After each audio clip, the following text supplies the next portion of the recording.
Olá, muito bom dia para você. Agora 11 horas 48 minutos. Seu Jornal do Almoço chegando a hora no prazer sempre, chegando agora, quer dizer, no prazer sempre da sua companhia. E hoje reforçando o alerta sobre Covid-19, porque Santa Catarina atingiu um número mais alto de pacientes com casos ativos desde o início da pandemia. Como a gente vem mostrando, são os números, não é achismo não.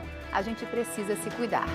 Também vamos mostrar logo mais a felicidade de uma família daqui do estado com a chegada de trigêmeos idênticos. Esse é um caso raro, não é comum acontecer não. Daqui a pouco você vai entender melhor. Mas agora a gente começa falando da Universidade Federal de Santa Catarina, que anunciou que as atividades presenciais devem ficar suspensas até maio do ano que vem. Douglas Márcio chegando ao vivo conosco para trazer mais detalhes dessa decisão aí para você. Bom dia, Douglas.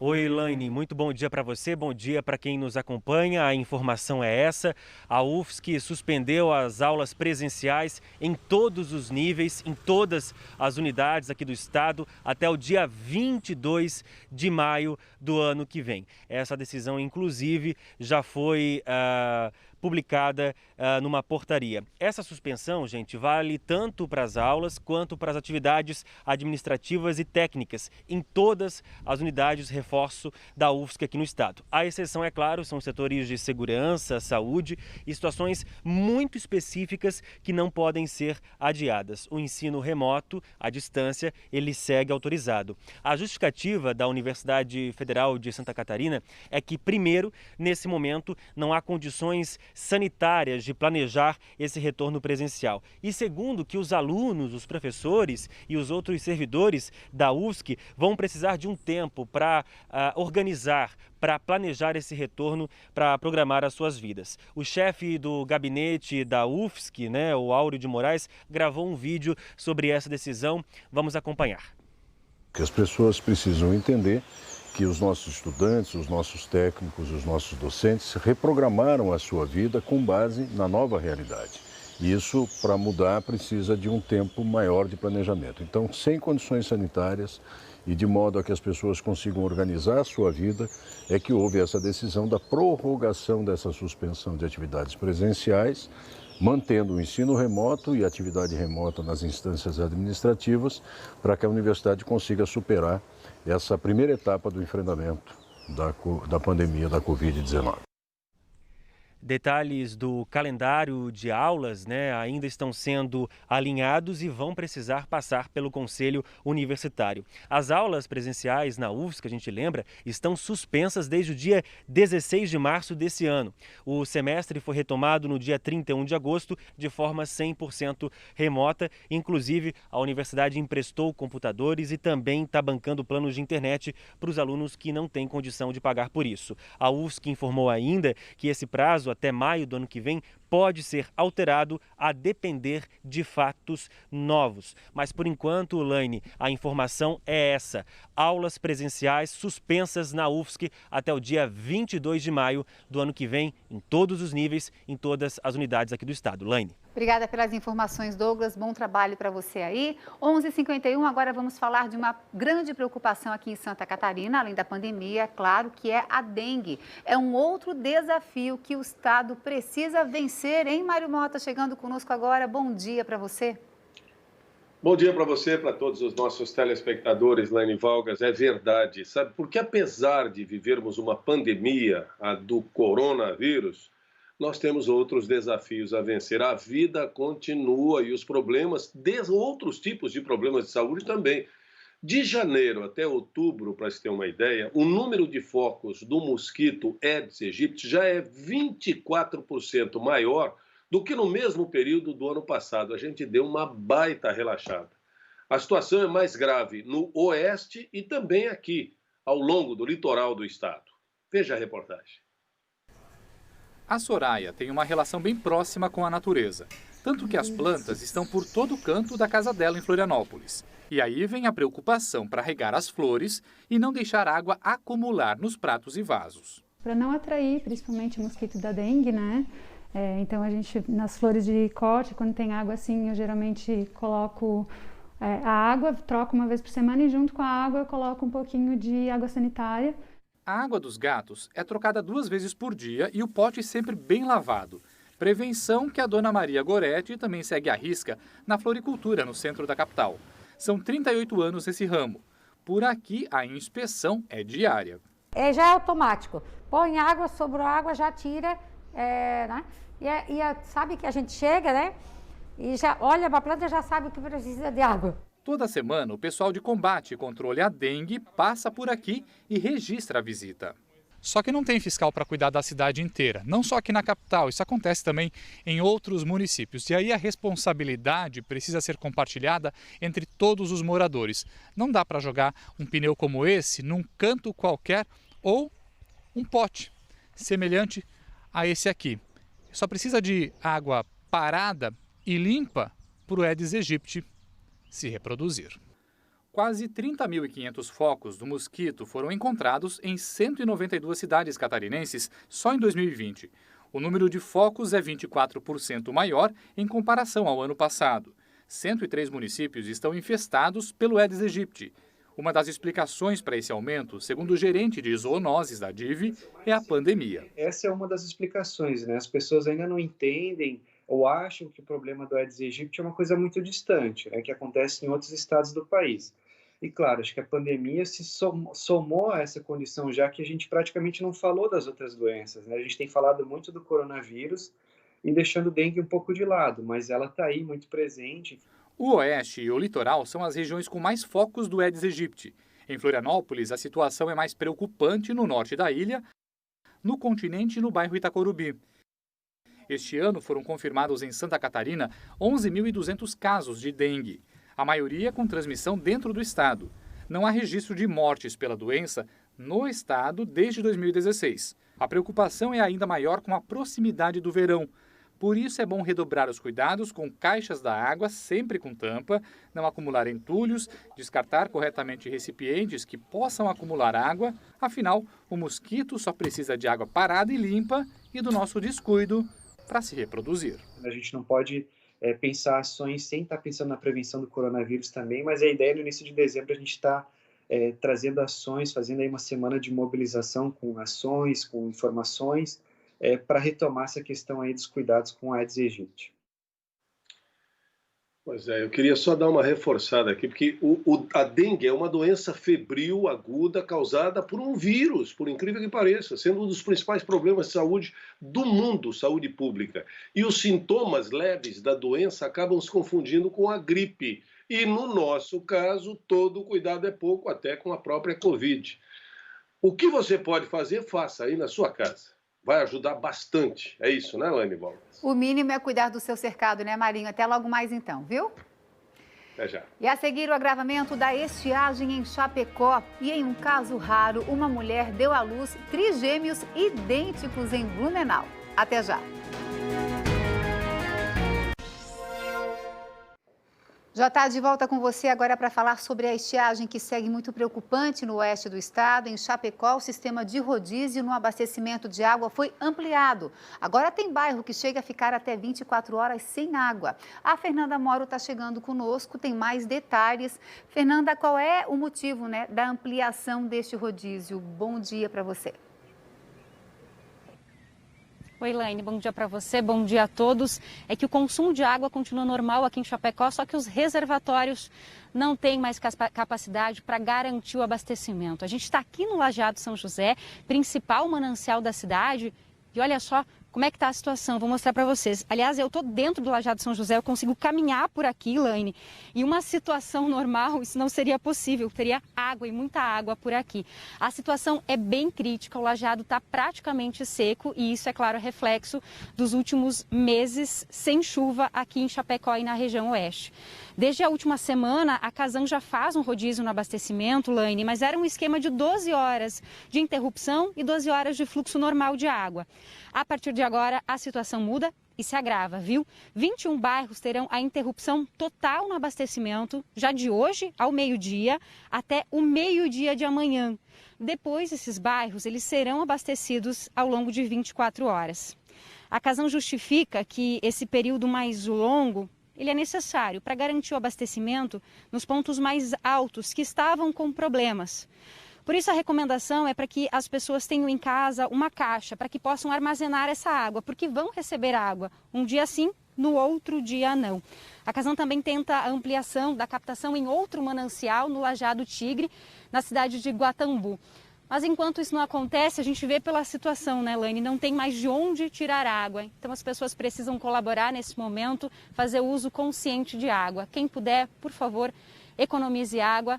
A gente não tem outro jeito, fica à espera da chuva. Chega Elaine, a doer. volto contigo aí no estúdio do Jornal do Almoço. Chega a doer ver esse cenário, né? Obrigada, Fernanda, pelas informações, que tudo melhore por aí, né? E uma família de Rodeio, no Alto Vale do Itajaí, está vivendo o sonho da maternidade pela primeira vez. Só que, quando soube da gravidez lá em abril, o casal foi surpreendido por 3 coraçõezinhos batendo. Imagine só. O nascimento dos bebês aconteceu em Blumenau. E se ter trigêmeos já não é assim tão comum, esse caso tem um detalhe ainda mais raro. Os bebês são trigêmeos idênticos. As fotos do parto vão fazer parte da história dos 3 irmãos. Eles estavam dentro da mesma placenta, são trigêmeos idênticos. Durante a gravidez, os pais receberam a notícia com surpresa. Tenho parentes com gêmeos, mas nunca pensei em ter gêmeos. Na verdade foi um susto, mas foi uma surpresa grande de saber que são 3. Fiquei tão em choque que nem sei o que dizer. Thaisa, de 29 anos, teve acompanhamento médico desde o pré-natal, quando ouviu os 3 corações baterem no primeiro ultrassom. Apesar da família ser de Rodeio, no Alto Vale, os bebês nasceram no Hospital Santo Antônio, em Blumenau. Quando estava de 30 semanas, Thaisa foi internada para aguardar o parto. Por ser um caso muito raro, uma grande equipe foi montada para o nascimento dos bebês. Segundo a médica obstetra, dá para entender a raridade em números. Um caso de trigêmeos idênticos ocorre uma vez a cada 50 milhões de nascimentos. E a probabilidade de uma gravidez natural gerar trigêmeos idênticos é de 2 casos em cada 1 milhão de nascimentos. Por se tratar de uma gestação trigemelar, é bem mais infrequente, porque é mais comum, são de gêmeos, né? Então precisa de uma dupla divisão do embrião, ou mesmo que um embrião se divida e tenha mais uma gestação, né? Então, para se formar 3 embriões. Os 3 meninos, Thomas, Gael e Davi, nasceram no dia 29 de outubro, quando a mãe estava quase chegando ao 8º mês de gestação. A cesárea foi rápida. Davi foi o primeiro, nasceu 12:12, Gael o segundo, 12:14 e 1 minuto depois chegava Thomas, o 3º bebê. Agora, eles estão na UTI neonatal. Todos passam bem, mas devem ficar no hospital por mais 2 semanas. O nascimento dos trigêmeos chamou a atenção até de quem atua há mais de 30 anos no hospital. Já vi trigêmeos, né, mas não idênticos, né? Teve casos aqui de trigêmeos, né, mas idêntico eu não tinha visto ainda. Dias que eu vejo eles na UTI estão sendo difíceis. No futuro, eu espero que eles tenham muita saúde e que nós possamos acompanhar eles.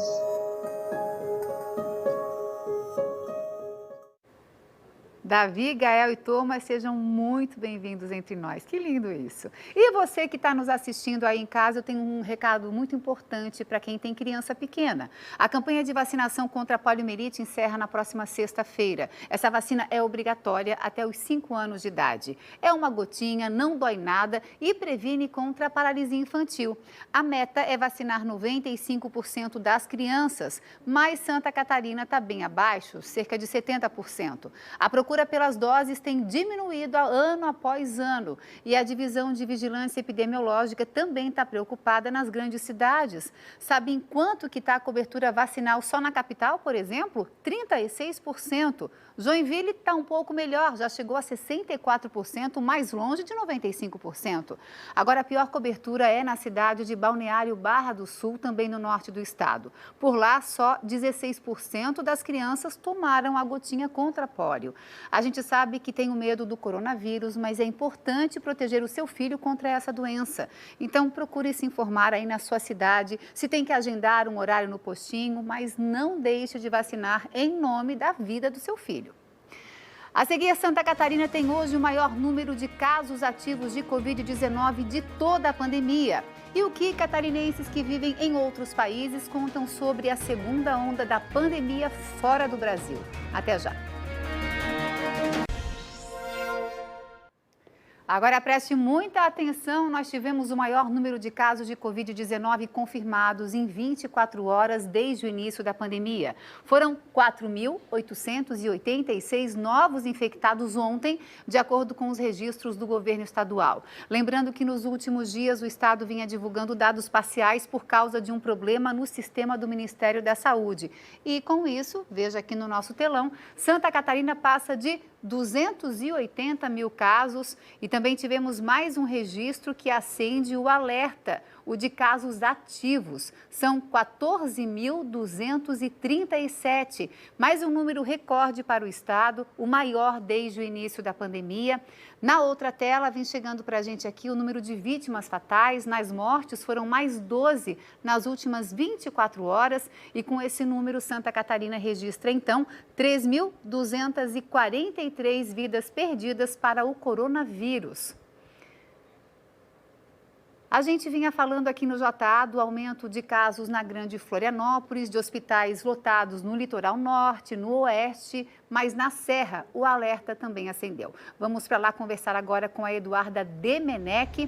Duda, boa tarde para você. Os órgãos de saúde notaram aí aumento no número de infectados e estão se mexendo, então, para evitar mais infecções, intensificar a prevenção e combater as infecções. Conta para a gente o que está sendo planejado por aí. Oi, Lane, boa tarde para você e para quem nos assiste. Pois é, isso mesmo, viu? Tanto que por aqui, o Centro de Operações em Emergência e Saúde emitiu um alerta para a urgente necessidade de intensificar as ações de prevenção e controle do vírus nos 18 municípios aqui da Serra Catarinense.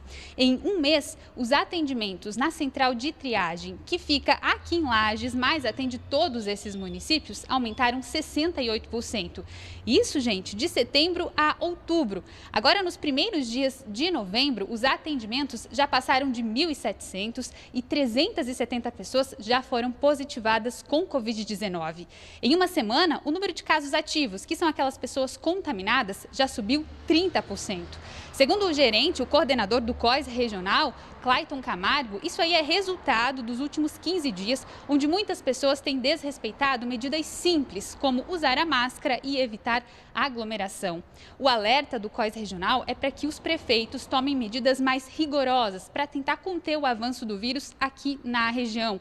Amanhã eles têm uma reunião para definir essas ações. Há também uma espera para a atualização da matriz de risco do governo catarinense. Atualmente a Serra está em nível grave para a transmissão da Covid-19 e a gente, claro, segue acompanhando todas as decisões por aqui. Laine. Obrigada, Duda. Bom trabalho para você aí na Serra, viu?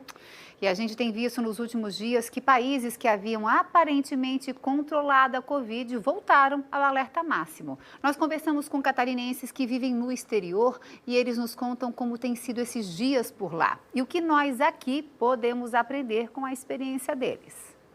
É da sacada do apartamento que a Daniele vê as mudanças na noite de Lisboa. Não fosse por um ou outro veículo passando, as ruas agora estão vazias e silenciosas. Portugal, onde a catarinense mora, voltou para o estado de emergência com a segunda onda de casos. Na segunda-feira foi anunciado um novo pacote de medidas, que vão até 23 de novembro.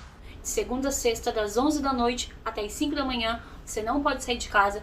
E nos próximos 2 fins de semana, sábado e domingo, da 1 da tarde até as 5 da madrugada, também não pode ter circulação.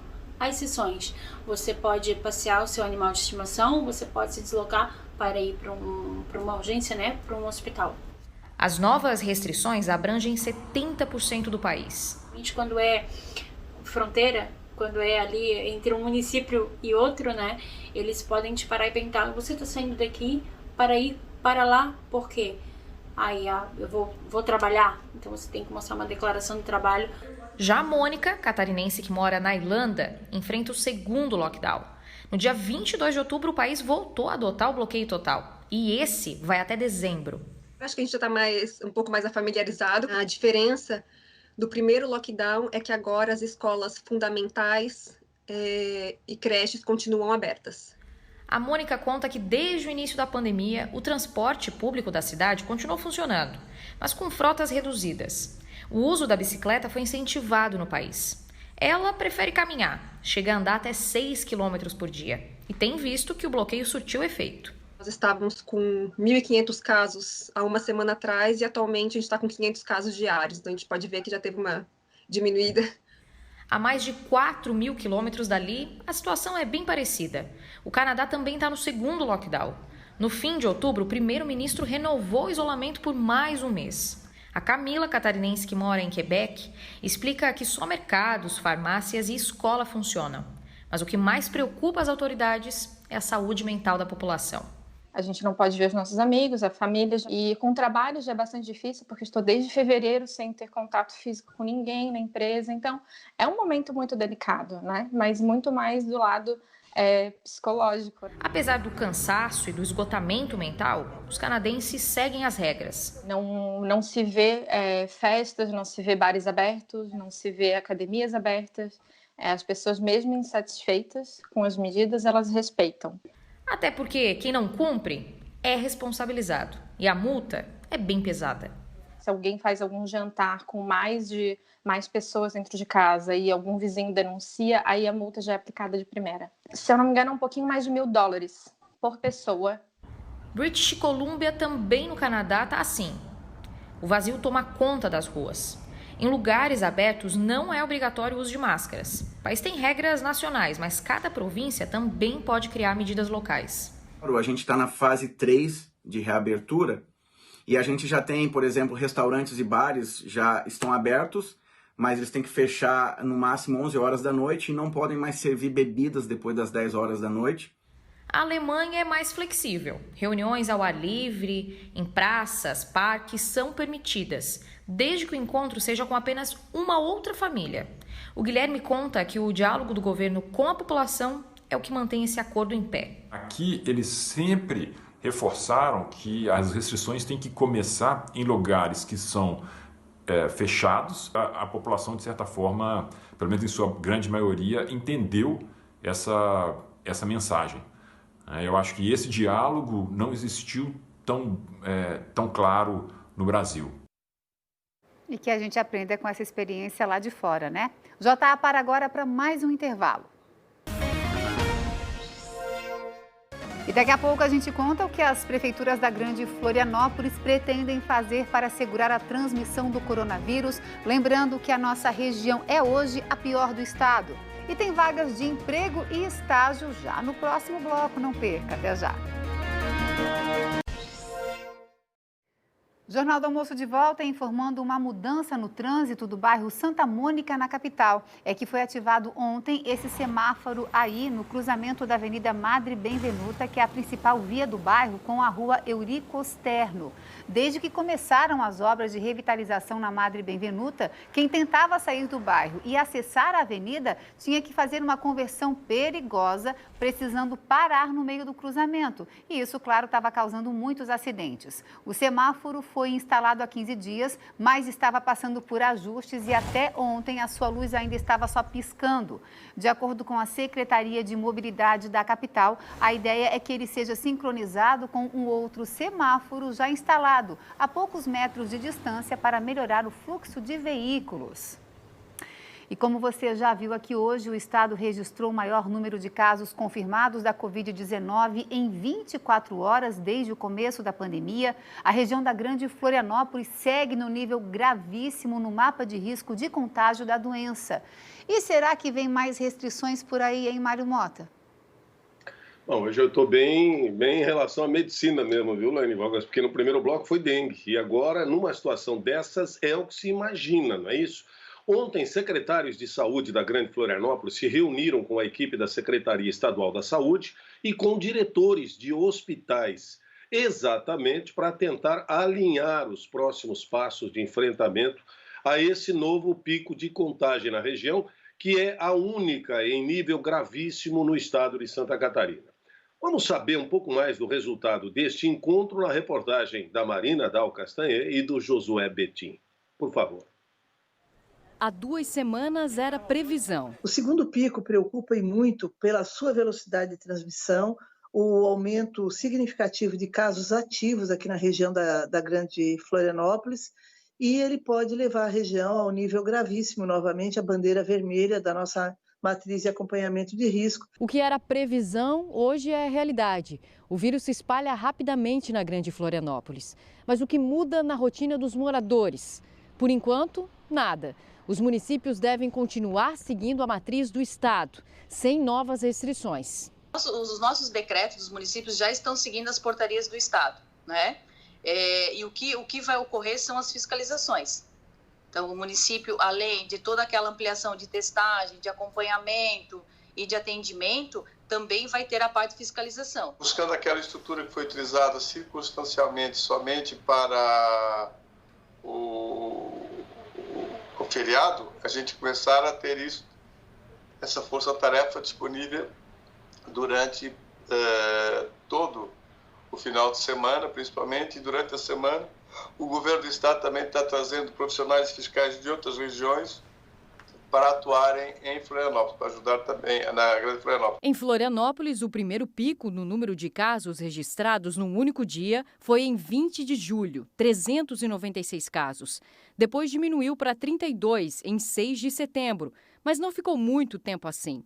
No dia 19 de outubro, pulou para 578 casos.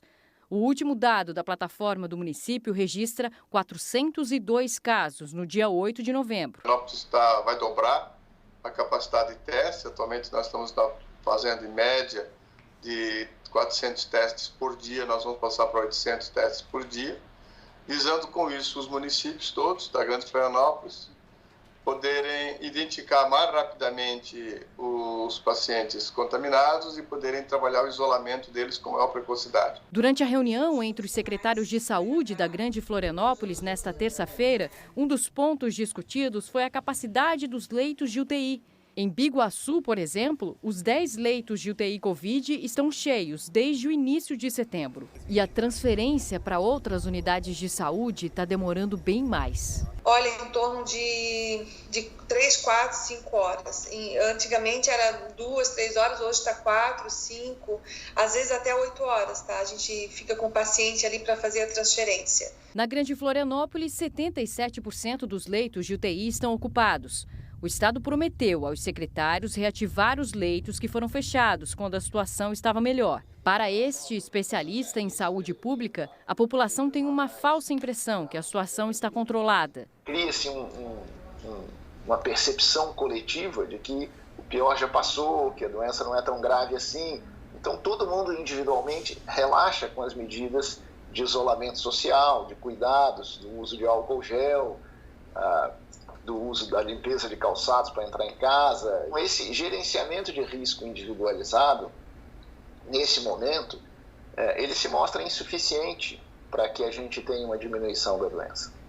E o Estado, as autoridades do Estado e do município, passaram essa percepção de forma coletiva para a população. E é por isso que hoje o gerenciamento é tão mais complicado, porque as pessoas não sentem essa gravidade toda e não estão dispostas a se aplicar restrições que não sejam aquelas impostas pelo Estado.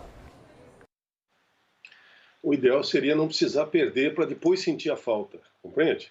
A Secretaria Estadual da Saúde informou que passou a definir ações para ampliar o atendimento à população aqui na Grande Florianópolis.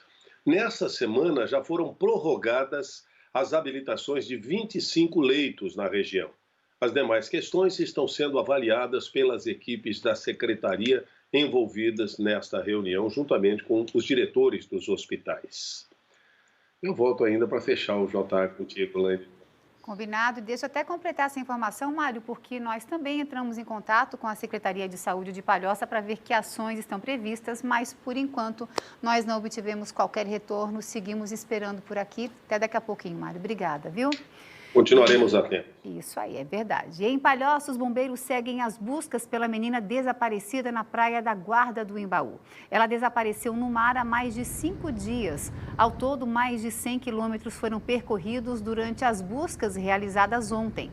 A menina se afogou na tarde da última quinta-feira, junto com uma jovem de 19 anos que foi resgatada pelos guarda-vidas em parada cardiorrespiratória, mas que infelizmente não resistiu às complicações e morreu no sábado no hospital. Meio-dia 27, vamos dar uma respirada para saber como será que fica o tempo pelo estado nessa quarta-feira. O Leandro Puchalski traz a resposta para a gente. Boa tarde, Leandro. Olá, boa tarde para todos. Continuamos com o nosso tempo bom nessa quarta-feira aqui no estado. Sempre lembrando, né, devido à estiagem que Santa Catarina vem passando, tempo bom para nós agora é a presença da chuva. E as imagens de satélite, mostram uma boa cobertura de nuvens passando nessa parte aqui do nosso estado, né? Bem aqui no meio está a região de Santa Catarina. Observe que tem nuvens se deslocando, principalmente da parte do Paraná, em direção ao nosso estado. E esse comportamento aqui de instabilidade, ele vai permanecer ao longo das próximas horas, tá? Então vamos lá para os mapas. Uma quarta-feira com predomínio da nebulosidade aqui em Santa Catarina, uma outra abertura de sol, mas também não é muita coisa. Tem muitos municípios que vão ficar só com o céu encoberto mesmo, e a possibilidade de chuva para as próximas horas permanece, tá? Mal distribuídas, enquanto algumas cidades e a maior parte vai chover fraco, pontualmente pode chover forte com alguma trovoada, tá? Mas isso é a exceção, não é a regra.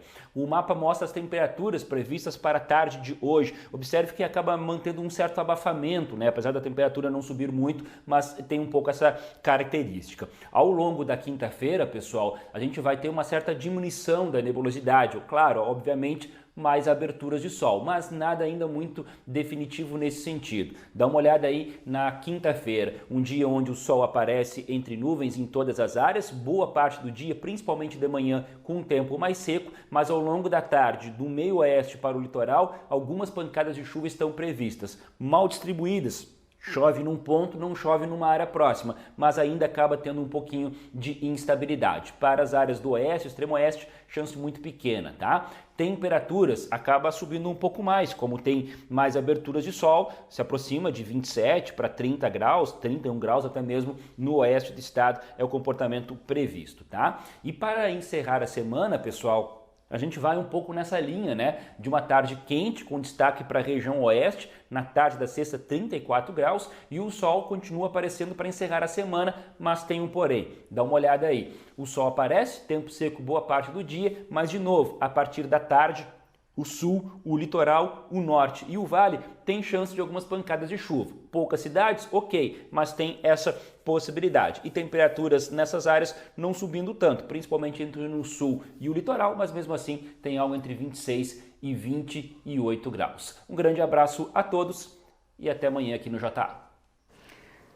Até, Leandro, muito obrigada. E é sempre bom falar de oportunidades, por isso a gente sempre fica feliz quando fala o nome do nosso quadro aqui, ó. Há vagas. Eu vou chamar agora o Paulo Miller, que vai dar umas dicas boas para quem está procurando uma oportunidade, especialmente, Paulo, para quem ainda está estudando isso. Boa tarde.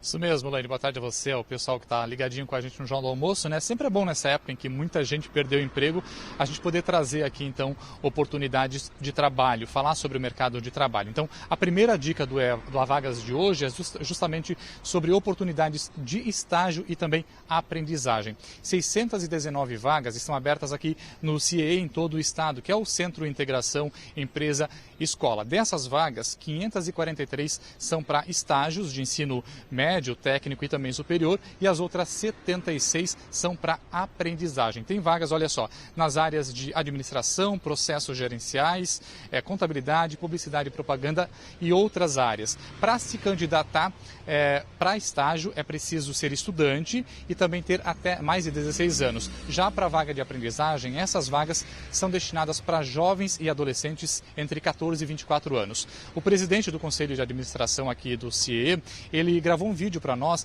para falar um pouquinho sobre o atual mercado de trabalho. Vamos ver. Com a pandemia, a primeira grande preocupação do CIE foi com a segurança dos seus jovens aprendizes e estagiários e também dos parceiros. Logo na sequência, passamos a estabelecer possibilidades de integrar novas ferramentas que dessem essa segurança, tanto para parceiros quanto para estagiários e aprendizes.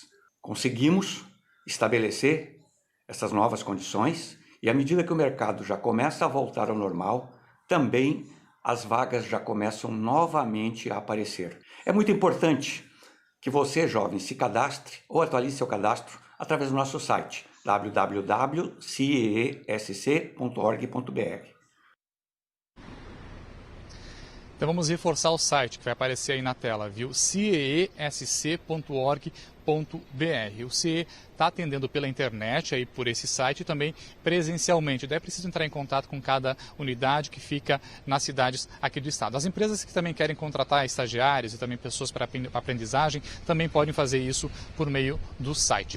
Já quem está procurando também trabalho tem oportunidade no Cine. São mais de 4.000 vagas em todo o estado. Aqui na Grande Florianópolis tem 49 vagas, viu? E tem para várias áreas. Ó. Tem oportunidade para açougueiro, atendente de balcão, churrasqueiro, professor de administração, auxiliar de cozinha, motorista de guincho, consultor de vendas, marceneiro, enfim, tem várias vagas. Para se candidatar a essas vagas, tem que ir até uma agência do Cine, mas antes é preciso fazer o agendamento por telefone.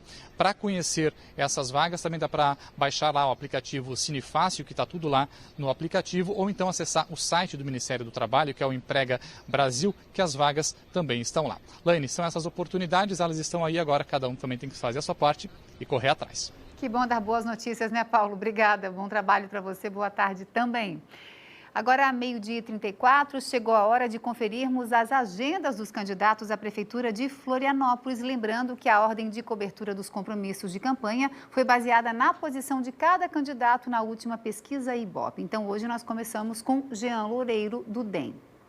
Ele abriu sua agenda do dia visitando as obras de uma unidade de saúde no centro da cidade.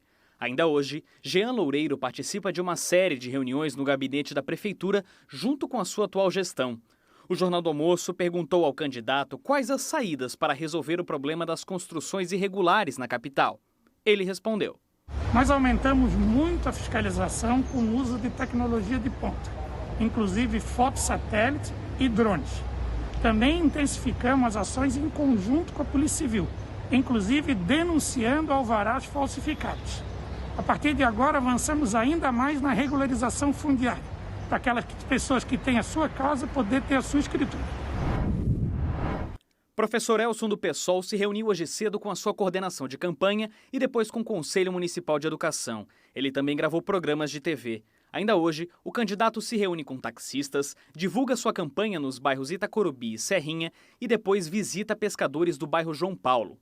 Perguntamos a ele como é possível lidar com as construções irregulares. Existem muitos mecanismos que ganham dinheiro com as ocupações irregulares em Florianópolis. Vamos combater a todos. Fortaleceremos os órgãos de controle e fiscalização, que será feita de forma imparcial, sem seletividade. Também daremos respostas às famílias sem casa, que são muitas vezes obrigadas a ocuparem um lugar na cidade, pois o município não tem política habitacional. Construiremos casas, faremos regularização fundiária, daremos assistência técnica às famílias para a construção e reforma de suas casas. A candidata do PP, Ângela Min, começou o dia participando de uma reunião com o Conselho Municipal de Educação. Para a tarde, estão previstas 2 caminhadas pelo continente, uma no bairro Monte Cristo e outra em Coqueiros. Ainda hoje ela participa de uma live e se reúne com a sua equipe. Perguntamos a Ângela como ela pretende lidar com as construções irregulares da cidade. O meu compromisso é muito claro.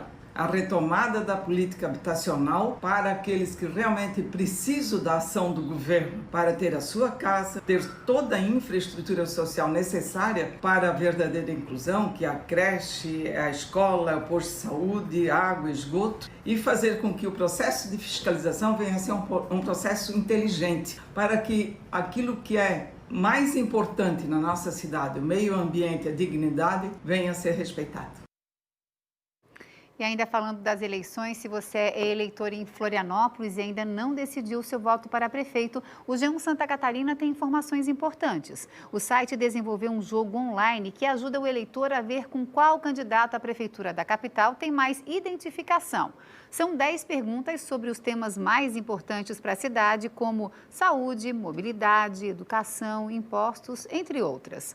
No final, o resultado traz quais candidatos tiveram respostas iguais ou mais próximas às suas. E dos 10 candidatos à Prefeitura de Florianópolis, 6 responderam a essas perguntas e comentaram o que pensam sobre os temas. 4 não quiseram participar. E vale a pena dar uma olhada e reunir o máximo de informação sobre os candidatos antes de escolher. É nossa responsabilidade, é a nossa vida.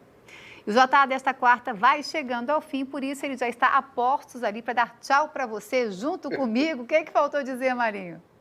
Faltou dizer, bom, não faltou dizer, mas na verdade hoje de manhã me perguntaram, Mário, das 7 às 10 é só para quem tem mais de 60 anos votar no domingo? Não, não é só.